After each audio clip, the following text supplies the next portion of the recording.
Hi everyone, welcome to the WebToTech YouTube channel. Today, for this video, I will be showing you how to change password on Gmail account. So first, open the Gmail application on your mobile device.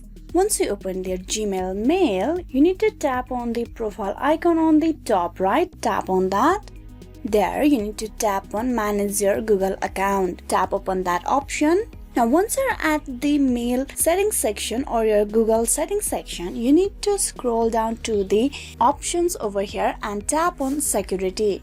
There you need to scroll down and click on sign in into Google. Just below that you will see the option of password. You tap upon. To continue to the changing password, you need to provide your email password at first. Type in your password over here. Tap on next. Now from here you will be able to change to the new password. You type in your new password on this empty text box. Type in the same password on the below text box for the confirmation.